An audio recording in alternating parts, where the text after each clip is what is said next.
상대방의 의도와는 상관없이 고의적으로 쫓아다니면서 집요하게 정신적, 신체적으로 괴롭히는 행위. 네, 뭔지 다 아시죠? 바로 스토킹입니다.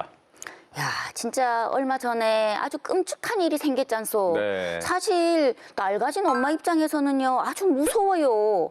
아니, 그리고 어떻게 대한민국이 한복판에서 이런 일이 벌어질 수가 있지?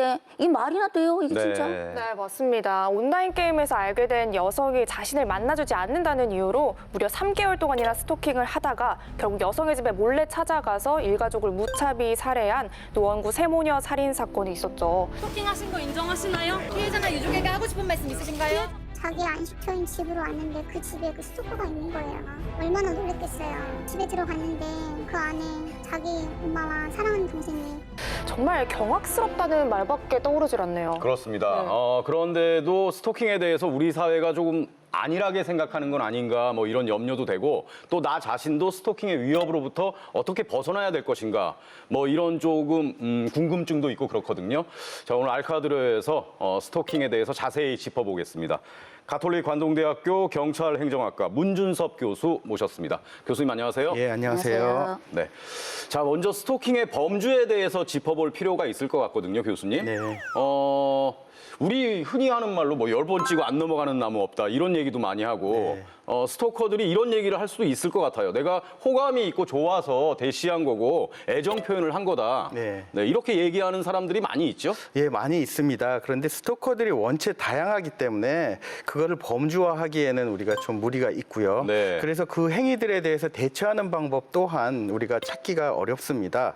최근에는 이제 스토킹을 처벌하기 위한 법률이 국회를 통과했는데요. 네. 그 법률에서 정의하는 스토킹 행위라는 것은요, 상대방의 의사에 반하여서 정당한 이유 없이 상대방 또는 그의 동거인 그리고 가족에게까지도 접근하거나 또는 따라가거나 또는 진로를 방해하는 이러한 행위들을 하여서 상대방의 공포를 조장한 행위를 이제 스토킹 행위라고 합니다. 네. 자, 그러면 거기서 이게 지속적이고 반복이 된다면 그것은 이제 스토킹 범죄가 되는 것입니다. 그러면 이 스토킹의 종류가요, 좀 다양한지 좀 어때요? 예, 좀 전에 말씀드렸듯이 그 스토커의 행위는 너무나 다양해서요. 우리가 뭐 분류를 하기는 좀 어려운데요. 최근에는 이제 우리가 정보통신망을 이용한 이러한 다양한 스토킹도 이제 너무나도 많이 퍼지고 있죠. 그래서 특히나 요즘은 코로나19로 인해서 집에 계시는 분들이 많이 있기 때문에 그러한 뭐 전화라든지 또는 뭐 SNS 다 이게 스토킹의 이제 범주에 들어갑니다. 그래서 그런 것들은 이제 사이버 스토킹이라고 이제 많이 들어보셨죠. 또 그걸 판단하는 기준은 통상적인 판단력을 가진 사람들은 누구나 이것이 괴롭힘이구나 또는 가족의 생명이나 신체적인 위협을 받는구나 라고 생각할 때 이러한 행동들을 우리는 스토킹이라고 정의할 수가 있겠습니다. 그러니까 직접 피해자 눈앞에 나타나지 않더라도 뭐 문자 메시지나 SNS로 지속적으로 괴롭히면 그것도 스토킹인 거네요. 예, 그렇게 됩니다. 스토킹이 스토킹으로만 끝나는 게 아니라 강력 범죄로 이어지는 경우도 많이 있나요? 예, 스토킹이 최근 들어서 많은 강력 범죄로 이어지고 있기 때문에 우리가 예비적인 범죄 행위다라고 이제 규정을 할 수가 있겠는데요. 사회적으로 가장 충격을 받은 사건은 2019년 4월에 벌어진 네. 진주 방화 사건입니다. 이것 또한 스토킹으로 인해서 나중에는 방화 그리고 수많은 인명피해까지 온 사건이 있었죠. 그래서 한 언론에서는요, 지난 2018년에 살인 및 살인 미수와 관련된 이러한 법원의 판결 381건을 분석을 한 적이 있습니다. 여기서 여성이 피해를 본 사건이 159건이었는데요. 네. 거기서 30%인 48건이 스토킹이나 스토킹이 의심되는 범죄를 겪은 것으로 확인이 되었습니다. 네. 스토킹 처벌법을 지금 얘기하고 있습니다만 아까 교수님께서도 말씀하셨다시피 지난 3월 24일에 이제 국회 본회의를 통과한 거거든요. 자, 스토킹 처벌법 그럼 핵심 내용이 어떤 것들이 있습니까? 그 스토킹 처벌법은요, 예전에 경범죄 처벌로 이루어졌던 그러한 스토킹 범죄에 대한 여러 가지 처벌이 좀 강화된 법인데요. 이 법의 이제 가장 큰 특징은 아까 그 10만 원 이하의 벌금이나 구류형에 처해졌던 스토킹 범죄나 행위에 대해서 3년 이하의 징역이나 또는 3천만 원 이하의 벌금형에 처해질 수 있는 이런 것들이 이제 이루어졌고요. 또 특히나 이제 그 행위자가 흉기나 어떠한 그 위험한 물건을 사용해서 스토킹 행위를 하였다라고 하면 5년 이하의 징역이나 5천만 원 이하의 이제 벌금형에 처할 수 있도록 한다라는 그러한 안을 포함하고 있습니다. 네. 근데 그게요, 실질적으로 이런 게 뭐 피해자를 도울 수 있고 돕고 뭐 효과가 있어요? 국회를 통과해서 어찌되었건 법은 이제 시행이 될 것이고요. 근데 이 법이 나오자마자 가해자를 처벌하는 데에만 국한된 법이 아니냐라는 비판이 너무나도 많이 나오고 있습니다. 네. 거기에 그것은요, 피해자를 보호하는 조치가 너무나도 약하게 들어가 있다는 건데요. 장시간에 극심한 피해를 당하고 있는 피해자 또는 그 가족들을 보호하는 조치가 상당히 미흡하게 들어가 있는 것도 사실입니다. 스토킹 범죄의 경우에는 재범의 가능성이 상당히 높습니다. 그래서 구속 수사를 원칙으로 하는 것이 옳다라는 의견도 많이 나오고 있고요. 또 이 법안에서 가장 쟁점이 되는 것은 반의사 불벌 조항입니다. 반의사 불벌 조항이라는 것은 피해자가 직접 신고를 해야만이, 처벌을 원해야만이 이제 처벌을 할 수 있는 조항인데요. 이 때문에 피해자나 가족들을 뭐 가해자가 회유하거나 또는 협박을 통해서 고소를 취하해라라고 하면 그것이 두려워서 또 취하는 사례도 많이 발생을 할 수가 있습니다. 사실 이 피해자들 입장에서는요, 이런 생각도 하게 되거든요.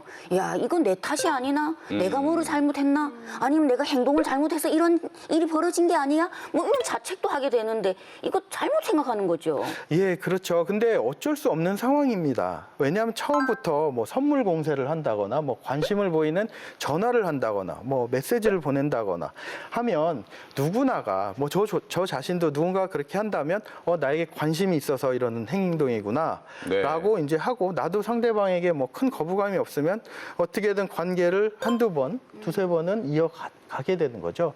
자, 그런데 우리가 알아차릴 시점에 되면 벌써 그때는 스토킹이 이미 어느 정도 진행이 된 상황이 되는 거죠. 네. 그러다 보면 이제 피해자들은 좀 전에 말씀하셨듯이 내가 처음에 거절을 했어야 되는데 뭐 내가 너무 막 받아줬나라는 행위를 이제 자책을 하게 됩니다. 그러게 되면 이제 피해자도 신고도 못하게 되고 더 힘든 상황으로까지도 갈 수 있게 되는 거죠. 그래서 절대 자책을 하면 안 되고요. 이미 진행이 된 상태이기 때문에 빨리 전문가의 조력 또는 형사사법기관에 찾아가셔서 도움을 요청하셔서 그 모아진 자료를 가지고 이제 해결을 하는 것이 가장 현명한 방법입니다. 네. 어쨌건 피해자 입장에서는 이제 법의 보호를 받는 것도 중요하겠지만 또 법 자체의 그 허술한 부분을 또 요리조리 피해가는 게 범죄자들의 속성 아니겠습니까? 네네. 그러니까 스스로를 또 지키려는, 나 스스로를 보호할 수 있는 그런 것도 좀 알아두면 좋을 것 같아요. 그 부분은 좀 짚어주시죠. 예, 피해자들께서 항상 하셔야 될 것은 이것이 스토킹이다라고 생각이 되시면 그때부터는 증거를 모으셔야 됩니다. 예, 지속적인 아까 괴롭힘이 있어야 한다고 했잖아요.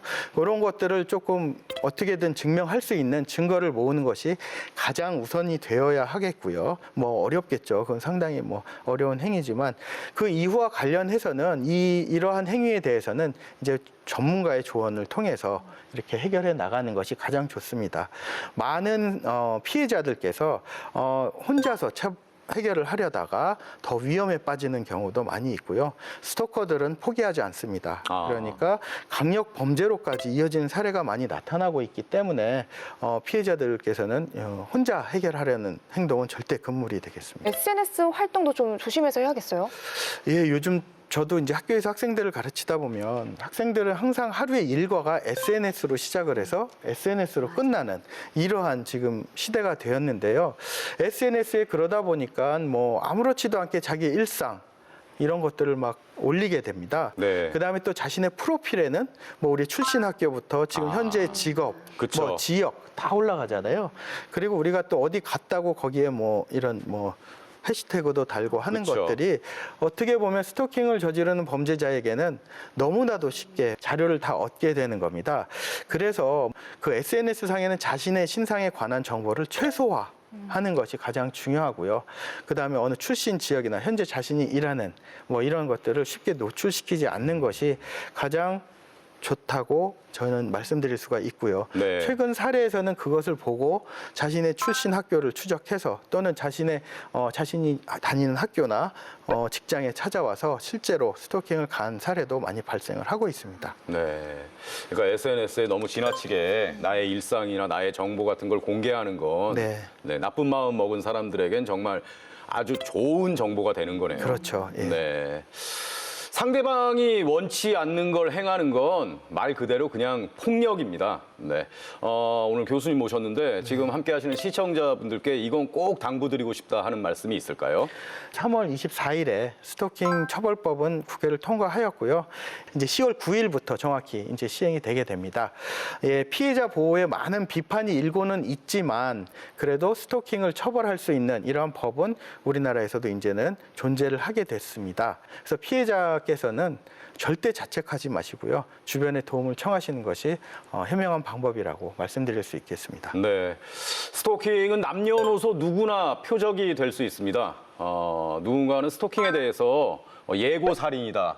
뭐 이렇게까지 표현을 하던데 자, 우리 사회에서 더 이상 좀 스토킹의 피해가 없었으면 하는 그런 바람입니다. 자, 오늘 스토킹에 대해서 자세하게 짚어봤습니다. 가톨릭 관동대학교 경찰행정학과 문준섭 교수였습니다. 교수님 오늘 말씀 고맙습니다. 예, 감사합니다.